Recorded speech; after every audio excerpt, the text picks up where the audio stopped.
We have to work extremely fast. I'm sick all of the time now. We have to finish this video before my immune system finds something else to react to. During one of my recent bouts with respiratory illness, I played Turnip Boy Commits Tax Evasion to cope. The story goes that Turnip Boy didn't pay his taxes, but also, the mayor is a supervillain experimenting with bioweaponry, so it's especially moral and good to not pay taxes to him. Turnip Boy goes on a retro Zelda-esque adventure to repay his dues, working like bureaucratic muscle, intimidating townsfoods into giving what they owe to the system. Turnip Boy is kind of a darling in the cozy games community, so I may be one of the first people to say anything negative about it. The combat is very, very simplistic. Boss arenas are littered with items that you can use to do more damage to a boss if need be. Theoretically, these fights are supposed to test your mastery over the repertoire of items that you use to navigate the world. In practice, though, most of Turnip Boy's fights don't require anything of you.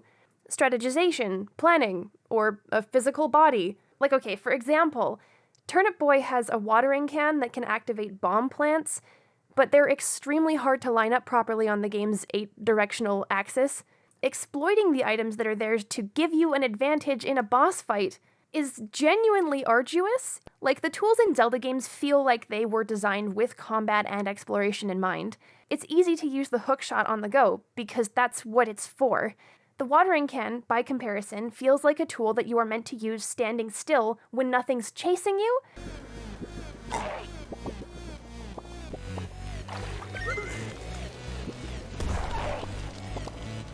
But the gameplay isn't supposed to be the draw. This game's entire appeal is its dorkiness. Silliness bubbles out of every pore of every character's veggie, fruit, skin. There are tons of fourth wall breaks. Characters just do not take their own world seriously. They very quickly abandon any pretense of being fully fused with the game world from the word go. And that's clearly the appeal. Like, look, I love fourth wall breaks. I love anti-humor, jokes that are funny because they're not funny. Why did the chicken cross the road type beats. I love absurdist humor too, like comedy that cracks you open with wildly unconventional and illogical scenarios.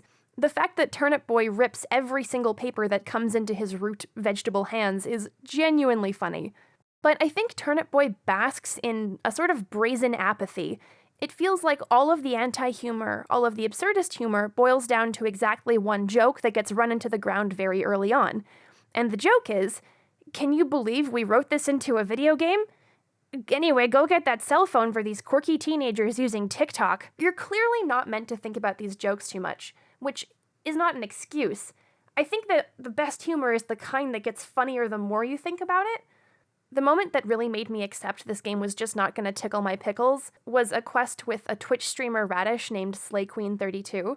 Early in the game, you walk to one of the mandatory quest destinations, and you talk to this Subway shop owner because you've realized 5 minutes into your playthrough, you literally just have to talk to everyone once to figure out how to resolve any quest that you find. I don't mean that you get more information about how to solve puzzles or something by talking to as many people as possible. One character exists to express a need, another character exists to say they can fulfill a need, and it's just up to you to match them together. One food, for example, wants to buy a house, another food is selling real estate. You talk to the one that wants to buy a house, you talk to the one that wants to sell real estate, and that's the quest. Anyways, the Subway shop owner wants someone to promote his tier 3 sub. Once you go into this barn, there's SlayQueen32, who has hard-gated the next story area until you get her a tier 3 sub. So you back up 2 screens, you get her the sandwich, you come back, and she accepts the sandwich for some reason. That is the end of that quest, and then you get this achievement called Simp. What is the joke here? I mean, I can take a guess at what the joke is. There's a brand of internet humor that's especially popular in gamer circles that just expects the viewer to laugh at memes because they're memes. I know on an instinctual level that I'm supposed to laugh at this because it is the word simp. And we all say simp now because simp is a meme, and isn't this so funny? On the other hand, there's a very real possibility that we're just supposed to be laughing at Turnip Boy for doing something for a girl. I don't think that's the joke. But I can't rule it out because I've experienced that firsthand. Sometimes, as a woman, I will talk to a man. And when that happens, there have been occasions where another man will kick the door down and start screaming, "Simp! Simp! You're talking to that woman because you want to have sex with her. Announcement! This guy's got a crush on that woman. Simp! We can't really take gender and sex out of the equation for a joke like this. Everyone knows that simp is an acronym for a sucker, idolizing mediocre pussy. A simp is generally a dude who is an effusive, enthusiastic fan of a woman who we don't think is hot enough to deserve that degree of devoted attention. Sometimes simping is synonymous with whipped in non-celebrity relationships. Like, it can literally just mean that a guy is willing to give anything up, be that time or emotional space, for a woman. Now, I am extremely smart and gender-free, so I have to acknowledge that a simp doesn't always have to be a man. I've heard women refer to themselves as simps for men who don't have pussies. Simp is a ridiculous word. Its history is ridiculous. The people who use it are ridiculous. The fact that we have a word for it is ridiculous. What's interesting about simp for me as a concept is that it almost insults the object of the simp's affection by proxy. Like, if I call you a simp, we all know that I'm saying that you're unworthy of further consideration because you're sexually frustrated and you have developed an emotional attachment to an internet media personality, which is a big no-no. Nobody here is guilty of doing that except for virgins. But there's this other aspect. The people who genuinely say simp with their whole chests might say that undeserving, mediocre people are using their genitalia to attract and distract their viewers. And that's why they're mad at them. They're not worthwhile. And you're not going to stand for it, are you, Blake? You're an adult. In a way, simp is a double insult. It insults the simp and the simped. For simp as a meaningless joke to reach the level of saturation that it had to resonate with a lot of people at some point. A not insignificant population collectively agreed there was something weird about supporting a woman who wasn't super beautiful, or who was mediocre in some way. There are tons of mediocre men in the world, and that's okay. But we didn't develop a special word to describe fawning over mediocre men. For some reason, we needed an explanation for a woman who isn't the most extraordinary person in the world to exist in a space, and that explanation had to be that other people see her sexually. The thing about the achievement in Turnip Boy is that Slay Queen 32 has not shown her vajussie online. We don't know that it's mediocre. Actually, Slay Queen 32's gender has nothing to do with the quest that she gives you. Even so, whoever named this achievement went with this specific joke instead of the 80 billion other Twitch-specific memes that were at their disposal. A joke that boils down to woman in strem snuck into Turnip Boy, and the most the player is supposed to do is breathe out through their nose a bit and move on. I think the game is a useful example of how normal it is to think of women streamers as a unique and weird, and honestly new phenomenon. I didn't start this video with Turnip Boy to cancel the game or to condition you into thinking the developers are misogynistic. I think this joke is a sample of a wider problem with people reacting to women in streaming. For a lot of us, women are like a subgenre in streaming. First there was streaming, and then there was women. But that's not how it happened. There are so many other details on the wiki. So this video is a short primer on how live streaming just would not be what it is today without the work that women put into it in the internet's Paleolithic period. Chip, your intros are just way too long. Go home, Annalisa!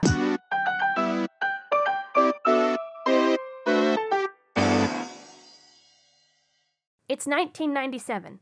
I'm 2 years old.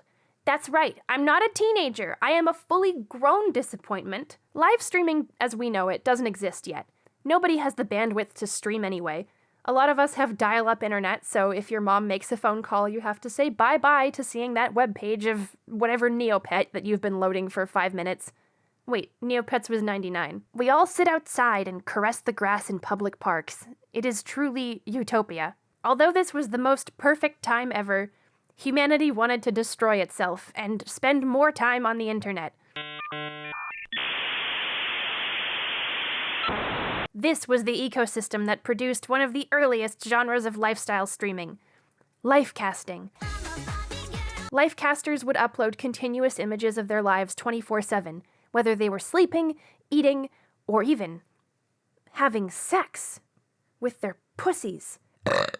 Okay, and you have to understand with your internet-soaked corpus callosum, until this point, webcams were just static CCTV footage of hills or beaches. Lifecasts were the first internet broadcasts to anchor the stream in social presence. Viewers could write to the human within the lifecast and expect some form of interaction back. Often, lifecasts would be titled portmanteaus of a person's name plus the word cam. Jennifer Ringley, possibly the first cam girl in history, named her site Jenny Cam. Anna Voog, one of the biggest internet celebrities of the 90s, named hers Anacam. An ethnographer who studied these people and also joined the fun for a bit, Teresa Senft, named hers Terry Cam. Lifecasts were not streams as we know them. They were more like automatically updating slideshows. A caster's webcam would take an image, which would be uploaded to their site, and the image would refresh every 30 seconds to show the latest image. For reference, that looks like this. Many people would also post companion updates to their LiveJournals. LiveJournal was the blog website that people in Pompeii used before the volcano erupted. Like proto-Twitch chats, Lifecasters also had chat rooms that they would use to talk to their viewers. Whatever interaction you get out of hanging out with a Twitch streamer with all of your modern-day luxuries like sound and the illusion of motion, they had to trek 3 miles in the snow with a horse-drawn carriage for that kind of thing in the 90s. Lifecasting was also expensive. Nobody knows exactly how much these people were paying their ISPs for the privilege of uploading 35 soundless images a day. For some of the most popular lifecasters whose websites drew astronomical traffic, the price of broadcasting images was steep. Teresa Senft estimates in her book on camgirls that some people were spending upwards of $15,000 USD per month on their websites. In 90s money. 90s money nuts. 90s nut. To survive in that economy, lifecasters would paywall off certain content in order to cover the ridiculous cost of using the internet. It was kind of like a proto-Patreon crowdfunding model thing. Now, I've said camgirl a few times. And I know that when I do say that word, you're probably thinking of those suspicious banner ads on your manga piracy websites that advertise Blackpink in your area. Sex was definitely part of the camming deal in 97 for certain casters. Some casters, like Jennifer Ringley and Anna Voog, would cam themselves masturbating or having sex sometimes. But that wasn't something that you could just do back then. Like, when I said sex on camera, you probably thought, oh, sex on camera, big deal. And that's because you don't understand the earthquake-inducing event that was pizza night. The first time Anna Voog had sex on Anacam, famously taking a break in the middle to eat pizza like an absolute champion, the humans of 1997 were so shocked that newspapers like the New York Times couldn't help from slipping that detail into their stories about lifecasters. Now, I understand, I gotta make sure I got this correct. Your boyfriend and you were in your bedroom, talking. It was my ex-boyfriend at the time, and we just had a little fling again. And it was online, live. Yep. And it was art. And no, well, I don't know if that was art, but... It was freaky art. I mean, we came over, we ordered pizza, one thing led to another, my cams were on. And you forgot, didn't you? No, we didn't forget. How can you forget? We just kind of we just kind of went, why not? And I had no idea the repercussions that were going to happen. In 2006, Anna wrote this little footnote thing on her website talking about how nowadays, in 2006 days, it doesn't seem like a big deal to have sex on camera, but her whole world got just flipped upside down after she did that. She truly paved the way, and I don't think any of us could possibly get that sort of reaction for doing that now. People tend to diminish the artistry of sex. Sexy media is trashy, unsexy media is not trashy. We're prudish. I don't want to be that. I want to be cool. At the same time, I think it's important to acknowledge that sex wasn't all of the appeal to those lifecasts. Let's talk about Anacam a bit more because, oh my god, that's my favorite one. Anacam was stylized life photography. On the whole, Anna's lifecast was a kaleidoscopic charcuterie board for the digital flaneuse. Flaneuse. For the digital person who wandered around the internet. It was a gallery of mind-bending internet aesthetics in their infancy. The cast would show anything, including grainy, low-res tableaus of Anna just chilling in her living space. Anacam served crunchy realism one day as Anna napped with her cat, or gave birth on camera. I have nothing to say about that. It's not that I don't think I could find the evidence that this happened. It's that I don't want to watch a human birth today. Then Anna would switch it up, and she'd give extraterrestrial neon punk the next day. Voog's pictures will forever be my favorite examples of digital psychedelia. Anna herself is often melted into inky, saturated, pixely abstractions in her pictures. Shapes in Anacam quickly become wonky Rorschachian blots the longer that you sit with them. This is one of my favorite digital age aesthetics. Maybe you can tell if you've watched my other videos how much I like this. I strive for my videos' aesthetics to look like a mashup of Anna Voog's color palettes and resolution, topped with the editing style of Nobuhiko Obayashi's House or Hanagatami. I sincerely believe that we wouldn't have the bubblegum celestial virtual goddess era Doja Cat without her precursors in people like Anna Voog. Some people call this aesthetic 90s cyberfeminism, but I've been affectionately thinking of it as psilocyber femme space out. This variety was clearly attractive to many people, because according to Anna, Anacam drew 7 million viewers a day at its peak. I found one 2016 article that put that number into perspective. At its peak, Anacam drew in a larger proportion of the internet than Kendall fucking Jenner's Instagram account had followers when the article was written. That is just wild. And nobody who uses the internet anymore talks about Anna Voog. I think Anacam is an example of the diversity of genres that you could find by watching Lifecasters. Some would experiment with wild and wacky makeup, some would just provide a sense of social presence. Now, obviously, there were lots of people who watched these cams because they were horny, and Lifecasters like Anna Voog or Jenny might have sex on camera. So, at the risk of repeating myself, we have to remember that it was the sex and more. People were watching because they liked chatting with the Lifecasters, writing themselves into the poetry of the internet person's day-to-day life. It's amazing to me that they were able to do that at all. Lifecasters had to trust that a PowerPoint would be enough to entice people to keep watching. As I've learned more about the dinosaur age of streaming, I've been surprised by how much of the landscape of streaming has just always been this way. Like, okay, for example, streamer houses? Those feel like a distinctly post-2015 phenomenon to me. But in the 90s, Lifecasters with different brands lived together in proto-streamer houses with feeds that were active all day, every day, in every room of the house. Anna Voog lived in a cam house called Here and Now with other famous Lifecasters like Lisa Beatty. Incidentally, Lisa Beatty and Anna Voog both came under fire for tampon-related incidents around the time that they were living in the Here and Now house. Lisa Beatty turned a webcam onto a toilet whilst it flushed away a used tampon. The thing that's funny is the tampon wasn't even hers. Meanwhile, Anna Voog posted pictures of her vulva with a bloody tampon string showing on her LiveJournal. When LiveJournal said there was no artistic merit in these images and that they were just vulgar, Anna posted this like all caps message, internet screaming, "They're silencing women again!"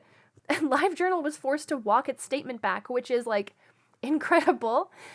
Teresa Senft calls these stories a tale of two tampons. You've got to read her book. Hello.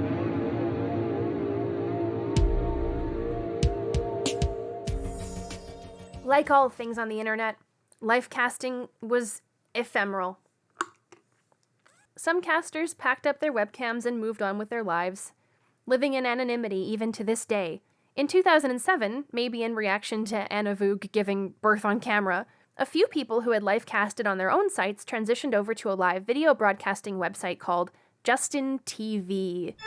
Lisa Beatty was actually one of those Lifecasters. Starting out as a Lifecaster site, a camboy site, if you will, Justin TV's founder, Justin Kahn, strapped a cam to his hat and walked around with his backpack full of stuff and his head full of dreams. How does it work? It's rigged to your hat and it just transmits the signal? Yeah, I clip it onto my hat and it goes to our backpack, which has some cell phone data cards in it and streams live 24/7 over the internet. Within a few years, the site expanded to host not just one, but dozens of channels, eventually dividing into specialized sections to allow users to browse by their interests. Instead of one site hosting one broadcast that dealt with everything, Justin TV took on something closer to YouTube's model as a host for many distinct categories of channels, each with their own focus. In 2011, Justin TV moved its gaming section to a new website, Twitch. By 2014, the company rebranded as Twitch completely, and the Justin TV domain was rendered defunct. Like everything else in the world, the story ends with Amazon purchasing the company. There's two things that I find interesting about the history of Twitch. First is that although Twitch was founded as a gaming streaming site, as it's grown, it's returned to the variety that defined its roots as Justin TV. You can find people cooking on Twitch, sleeping, hanging out in hot tubs, reading out Reddit threads and calling that a podcast, lifecasting at its core. And of course, maybe because streaming as the world knows it was popularized in part through the work of people like Anna Voog, hot ladies doing sexy things has always been a feature of Twitch. There's also been this eternal debate about whether or not sexy girls should be allowed to be sexy on Twitch. Although the debate doesn't really exist in that shape anymore. Like, it was characteristic of the year 2017 for people to ask if booby streamers should be allowed on Twitch, which was supposed to be a gaming website. Boob-free. The question of whether or not booby streamers should be allowed on Twitch was actually a question about whether or not people who have big boobs should be allowed to stream. Like, I could never be a booby streamer, you know?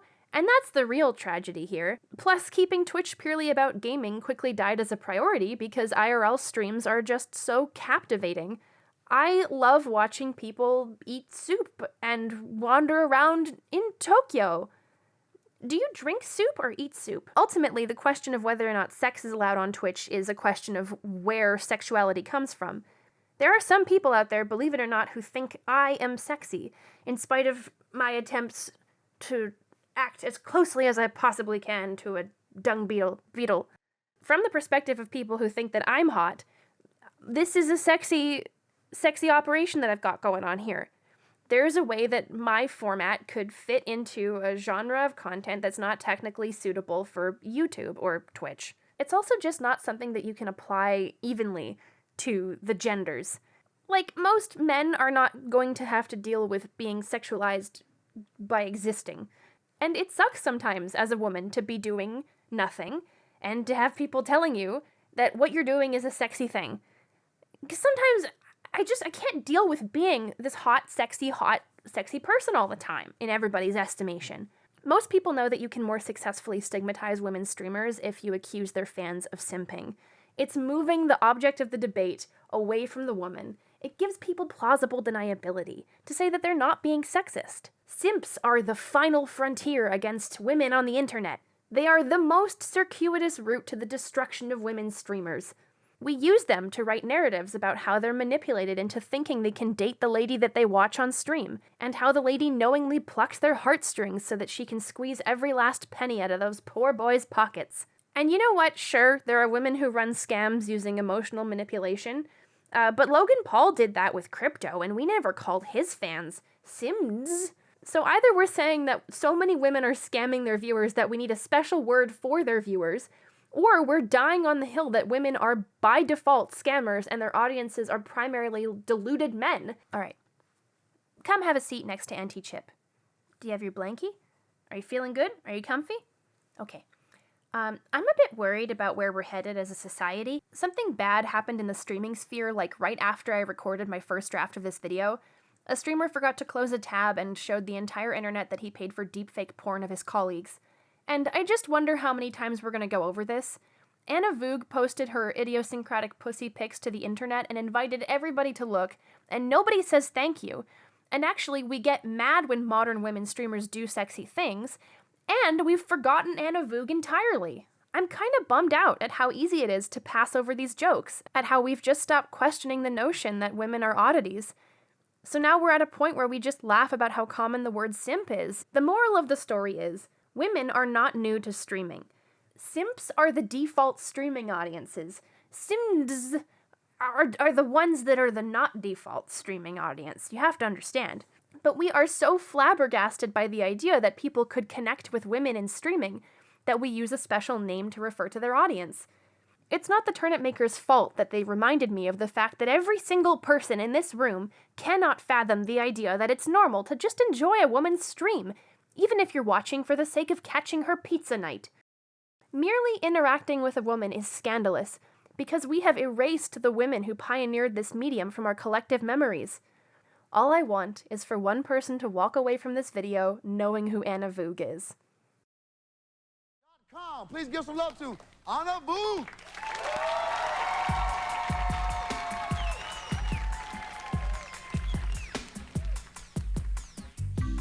Speaking of paywalling, here are the people who paid for my pussy pics.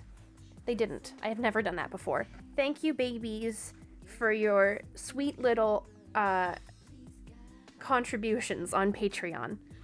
Specifically, thank you to Al Swagart, Orentios, Ben Hiltonen, Cooper Jones, Damian Mason, Ed Reseg, Eric, Femi, Fakasox, Joseph Abrams, Josie the Riveter, KL, Mitzi Button, Pat Healy, Sheldon W, Shreya G, and as ever, Thomas. As ever is not part of Thomas's name. Thomas.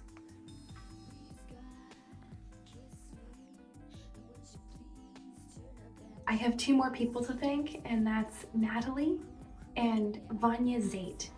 I recorded the video quite a while ago, and a couple new people joined the Patreon in the time that it's taken me to finish this up.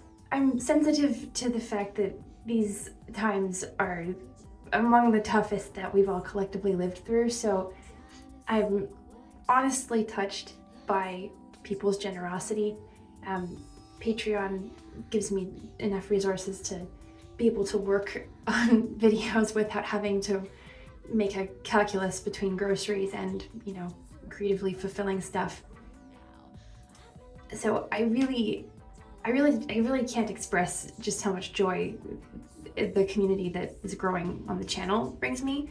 But also just, you know, the fact that I even have to record this because more people want to contribute to the channel is really incredible. I don't really have words for it, and yeah, and I know I'm not really serious a lot of the time in the credits. I really wanted to say thank you this time. So yeah.